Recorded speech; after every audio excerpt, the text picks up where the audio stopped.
Bonjour, je suis Antoine Ronan. Je vais vous lire le début de mon nouveau roman Fermez les yeux aux éditions Robert Laffont, collection La Bête Noire. Prologue. L'adjudant Dominique Tassy avait été un homme heureux quelques années plus tôt.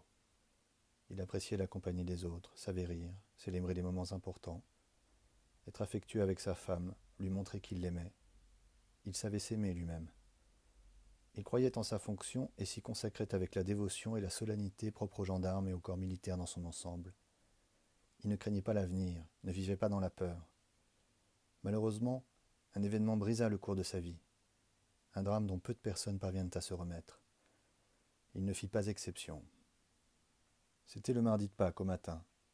Dominique avait accumulé les heures de service durant la semaine précédente et enchaîné sur une garde de week-end. Il manquait cruellement de sommeil. Néanmoins, il accepta volontiers, à la demande de sa femme, Manon, d'aller faire quelques courses. Leur fille Elisa voulut l'accompagner, tandis que Guillaume, l'aîné, préféra rester lire à la maison. Avant de prendre sa voiture, Tassy accompagna Lisa jusqu'à une aire de jeu située près de la caserne et la surveilla pendant une demi-heure tandis qu'elle grimpait sur un mur d'escalade et faisait de la balançoire. Ensuite, ils roulèrent jusqu'à Argentré, un village perché dans les collines de l'Ardèche. Tassy avait ses habitudes et s'entendait très bien avec les commerçants. Le père et la fille achetèrent du pain et de la viande, puis gagnèrent un petit troquet que Dominique appréciait et qui faisait aussi office de marchand de journaux. À leur arrivée, ils furent chaleureusement salués par le gérant et quelques habitués, accoudés au comptoir. Il but une première bière pour se désaltérer, enchaîna sur une deuxième, en échangeant des nouvelles, pendant que Lisa patientait sagement à une table en coloriant un magazine. Un troisième verre, après une courte hésitation. Dominique Tassy avait toujours un peu bu, mais rarement dans l'excès. En famille ou lors de réceptions, parfois pour vaincre sa légère timidité. Jamais pendant le service à cette époque. Midi approchant, il abandonna ses acolytes en prétextant que sa femme l'attendait. Après avoir salué l'assemblée, Lisa et lui quittèrent le bar et rejoignirent leur véhicule en marchant côte à côte, la main du père posée affectueusement sur l'épaule de la fillette. Il l'attacha à l'arrière, monta au volant puis boucla sa propre ceinture. De ce qui se déroula ensuite, Tassy ne conserverait que des bribes de souvenirs. Il se revoyait clairement quitter Argentré, s'engager sur les routes sinueuses et plongeantes des collines. Le panorama était majestueux, embrasé de soleil. Un ciel bleu, le gris de la roche et le vert, partout en contrebas. Les virages se succédaient, la lumière l'éblouissait. Il rêvassait, croisait peu de voitures. Tassy se sentait fatigué, bien sûr, mais à aucun moment il ne pensa qu'il leur faisait courir un risque. Sa fille restait silencieuse à l'arrière. Peut-être aurait-il dû engager la conversation. Peut-être aurait-il dû allumer la radio. D'innombrables scénarios possibles qui, plus tard, ne cesseraient jamais de le hanter. Il se souvenait d'avoir fermé les yeux un moment. Pas longtemps, un instant, avant de les écarquiller. Une subreptice perte de conscience qui aurait dû l'alerter, lui, gendarme, et l'inciter à s'arrêter sur le bord de la route. Mais qui faisait vraiment ça? Il n'était qu'à quelques kilomètres de chez lui.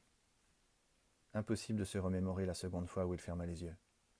Il ne les rouvrit que pendant le tumulte, la dégringolade, l'enfer. Des bruits atroces survinrent de toutes parts, des éléments arrachés, de la carrosserie enfoncée, et Lisa, derrière, qui hurlait de toutes ses forces et qu'il ne pouvait regarder tellement cette scène l'hypnotisait, qu'il ne pouvait rassurer tellement ce qui se passait était invraisemblable.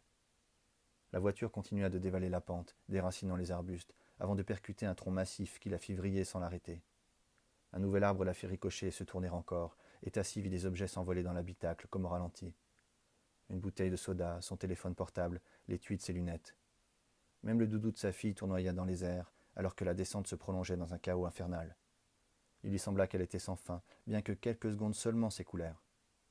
La voiture glissa de profil en prenant encore de la vitesse, quand survint une ultime collision contre un pin. L'aile droite du véhicule s'écrasa très violemment contre le tronc, stoppant net la glissade. La puissance de l'impact lui fit perdre connaissance quelques instants. Lorsque Tassy revint à lui, la première chose qu'il distingua fut le pare-brise éclaté. L'avant de la voiture était plié, le capot froissé. Sa vue était floue, obstruée par quelque chose. Du sang, émanant d'une entaille à son arcade sourcilière. Hormis une vive douleur à l'épaule, il ne souffrait d'aucune blessure grave, mais il se désintéressait de toute façon de son état et se retourna immédiatement vers sa fille. Lisa était inconsciente, la tête penchée sur le côté. Son visage de poupée était indemne, son corps aussi visiblement, ce qui le fit souffler de soulagement. Tassy l'appela par son prénom, tenta de la réveiller en attrapant sa cuisse, puis sa main. Elle ne réagissait pas. Il se détacha et poussa fort sa portière qui résistait. descendit du véhicule et redressa son mètre 90 avec difficulté, gêné par ses étourdissements, par la pente et les aspérités du sol. Il ouvrit la portière arrière gauche et se glissa sur la banquette jusqu'à Lisa, assise de l'autre côté. Continua de l'appeler, de l'exhorter à revenir à elle, en lui secouant l'épaule. En se déplaçant, il aperçut la custode arrière partiellement brisée, contre laquelle la tête de sa fille reposait, et puis la courte branche cassée qui passait au travers. Tassi peina à respirer en comprenant soudain. En se penchant, il vit la branche, acérée par sa cassure, plantée dans le crâne de Lisa, tout près de sa tempe, à la naissance du cuir chevelu. Il posa ses doigts sur la gorge de sa fille, chercha la carotide et ne sentit aucun pouls. Aucun souffle non plus n'émanait de sa bouche. Alors il prit très vite sa décision en connaissant les risques. Il attrapa fermement la petite tête, ainsi que sa nuque, afin de ne pas briser les cervicales, et tira le corps à lui. Le bois résista, refusant de quitter son fourreau, mais Tassi tira plus fort et réussit enfin à séparer le crâne des 3 ou 4 centimètres de la branche aiguisée et sanguinolente. Il eut cette sensation épouvantable et incongrue de la voir déclipsée, comme on décroche une planche faisant partie d'un meuble préfabriqué, et réprima un vomissement. Aussitôt, et comme il l'avait prévu, du sang s'écoula de la plaie qu'il comprima de sa main pour endiguer l'hémorragie. Il décrocha la ceinture de Lisa, la prit dans ses bras, tout en maintenant sa paume sur l'orifice. Insensible à sa propre douleur, plongé dans un cauchemar duquel il espérait encore sortir, il entreprit de gravir la pente ravagée par l'accident, sa fille contre lui, et manqua plusieurs fois de tomber. Tassi se redressait, s'acharnait en gémissant et en jurant, s'accrochait aux branches qu'il coudoyait, devenues des soutiens provisoires. Ses semelles dérapaient sur la terre, sans prise réelle. Parfois elle glissait en arrière, s'effondrait presque et hurlait sa haine et sa terreur. Il se sentait comme dans les rêves qu'il faisait parfois enfant, où il ressentait l'urgence d'avancer vite, sans y parvenir, l'impression de marcher au ralenti malgré un danger tout proche, qui le pourchassait plus vite qu'il n'avançait.